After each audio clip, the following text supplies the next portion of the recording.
Hey, I'm Alma. Quick question.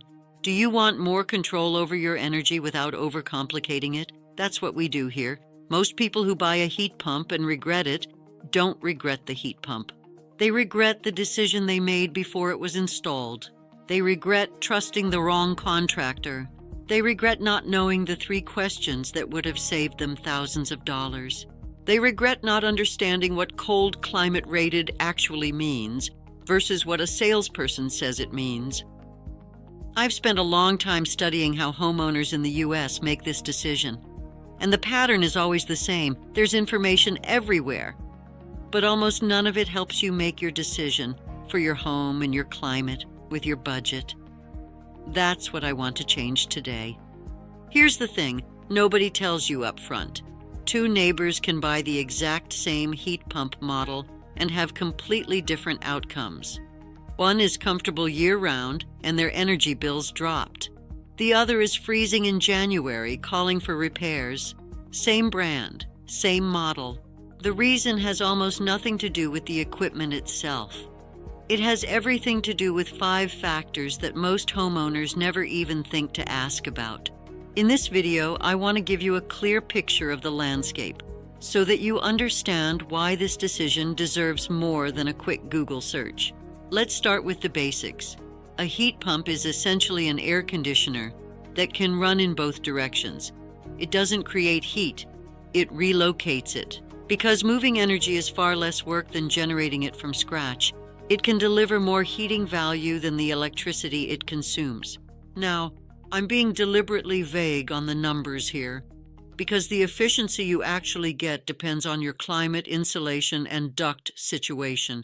In the U.S., you're going to run into 3 main heat pump setups. First, central ducted systems connected to your existing ductwork. Second, ductless mini-splits, wall-mounted units that serve individual rooms or zones with no ducts required. And third, dual-fuel hybrid systems, a heat pump paired with a gas furnace where each handles conditions it's best suited for. Here's the trap. People choose a system based on what their contractor prefers to install, not based on what their home actually needs. I've seen homeowners spend thousands putting a ducted system into a house with ductwork so leaky, it was losing 1/3 of the conditioned air before it reached the living space. I've seen mini-splits installed in homes that would have been perfect candidates for central systems, paying a per-zone premium they didn't need to pay. The system selection chapter in the book walks you through a simple framework to figure out what actually fits your home. It's not complicated, but you need to know what to look for before you're sitting across from a contractor getting a quote. I want to spend this section on the 5 factors that actually determine whether your heat pump investment succeeds or fails. Not the brand, not the SEER rating. These 5 factors, and here's the thing, you can control every single one of them, but only if you know what they are before you start talking to contractors. Once you're sitting across from someone getting a quote, it's already too late to learn this on the fly. I'm going to give you a real look at each one, enough to show you exactly where the risk is and what to do about it. Factor 1, sizing. And this is the one that surprises people most, because the instinct is completely backwards. Bigger is not better. An oversized heat pump short cycles. It creates temperature swings and poor humidity control because it never runs long enough to pull moisture out of the air. The right way to size a system is a method called manual J-load calculation. It's not a rough estimate based on square footage alone. It accounts for insulation, window orientation, ceiling height, and your local climate data. It takes time to do properly, and that time is worth it. Here's the red flag. If they quote you a size in the first 5 minutes, before asking detailed questions or doing measurements, that's a warning sign. Factor 2, your duct system. I call this the silent killer of performance because you can't see it, so most people never think about it. The average U.S. duct system loses 20 to 30% of conditioned air before it reaches the living space. You're paying to condition space you never occupy. Imagine connecting the most efficient pump to that system. A third of your output is disappearing into the attic. The equipment isn't the problem. The infrastructure is. Before you talk to a contractor, use the duct evaluation checklist in the book to know exactly what you're working with. Knowledge changes the dynamic. Factor 3, cold weather performance. This is where marketing language gets genuinely misleading and can cost you real comfort in winter. The term cold climate heat pump has been applied so broadly that it's lost most of its meaning. Some systems that carry that label deliver strong, useful heat all the way down to 5 degrees.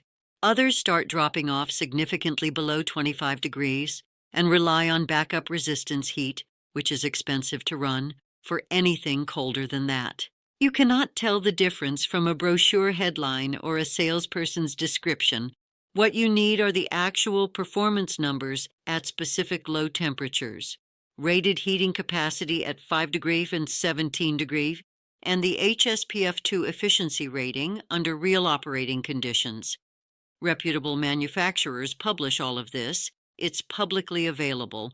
You need actual performance numbers at 5 and 17 degrees. Reputable manufacturers publish this. If a contractor isn't sure, that tells you something. The book has a side-by-side comparison framework, so you can see exactly how systems compare at the temperatures that actually matter in your climate.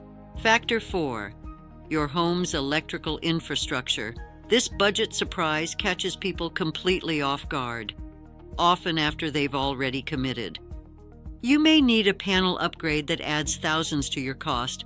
Frustratingly, it often doesn't appear in the initial quote.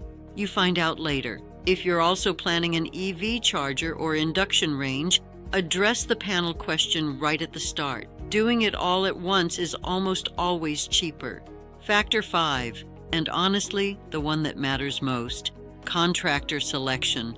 A mediocre installation will make even a premium system underperform. The installation quality lives or dies with the person doing the work. And most of that work happens after you've signed and written the check. The vetting guide in my book includes specific questions to ask and a scorecard to compare bids. Don't just pick the one that feels right. Get the framework you need before you sit down with a single contractor. Let's talk about the money, because this is where most homeowners either make a smart decision or an expensive one. Information is the difference. The installed cost varies widely. A single-zone mini-split might run $3,000 to $5,000. A full central ducted system can land between $12,000 and $20,000. Anyone who gives a firm number without knowing your duct condition or electrical capacity is giving you a number designed to keep you interested. Here's the math changer: incentives. The Inflation Reduction Act created federal tax credits of up to $2,000 for qualifying installations. Many utilities stack rebates on top of that. Several states run their own programs. Most homeowners never see it because nobody told them to ask. The book has a full chapter on navigating these programs, what qualifies, what to verify, and how to ensure credits are calculated into your actual cost. The bill question. Everyone asks it. And the honest answer, the one that actually helps you, is it depends. Let me give you the framework. If you're switching from oil or propane, the math is strongly in your favor. A heat pump will beat them in most U.S. climates. If you're on electric resistance, like baseboard heaters, a heat pump can cut your consumption significantly. Same watts in, more heat out. Switching from natural gas is more nuanced. Gas is still inexpensive in many regions. Savings depend on your local electricity and gas rates.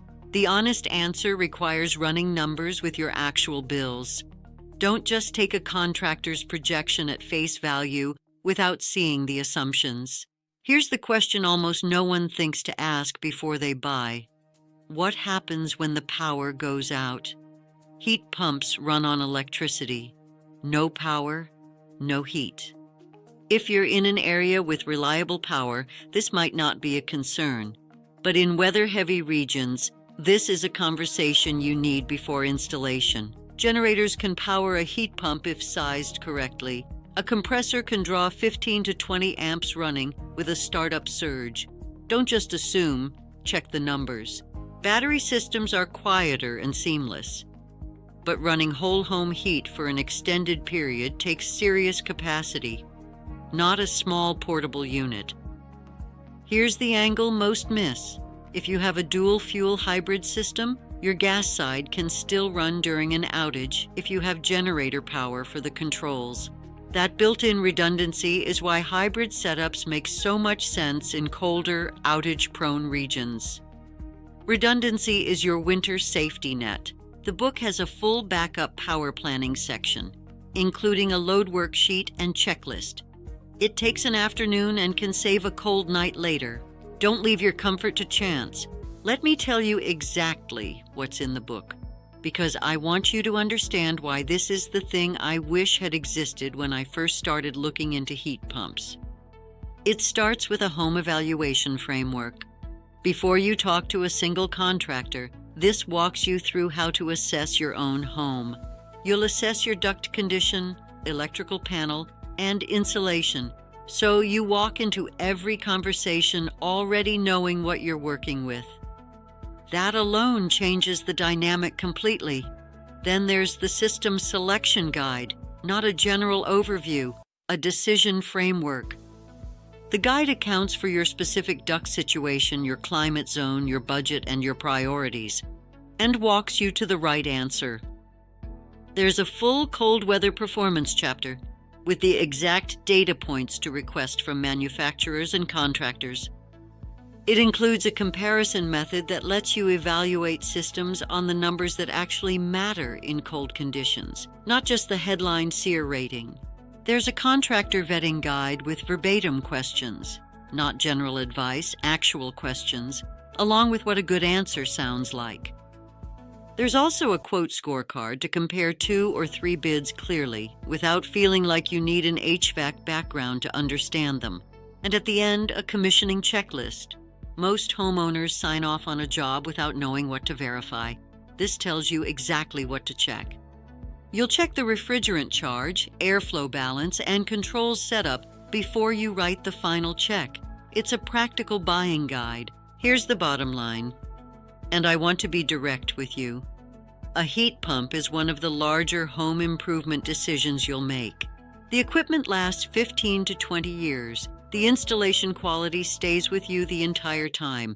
A system sized wrong will underperform for every one of those years. Done right, it's one of the best investments you can make. The gap between those two outcomes is not luck, it's information. That's why the book exists.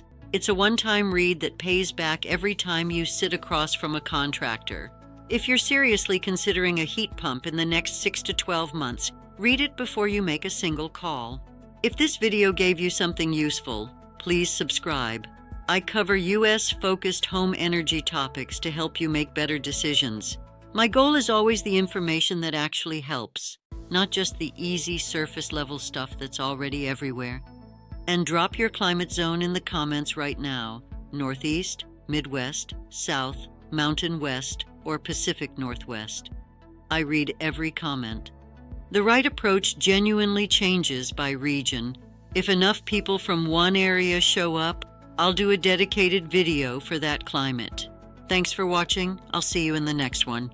If I've sparked your interest, start with our free guide. Sign up with your name and email address, and you'll get immediate access to our free guide. And you'll also start receiving our newsletter with practical tips and updates. And one more helpful thing. At the bottom of most pages in that free guide, you'll find a link to all of our guides, soon including also the guide I covered in this video. We'll be adding more and more guides to our library soon.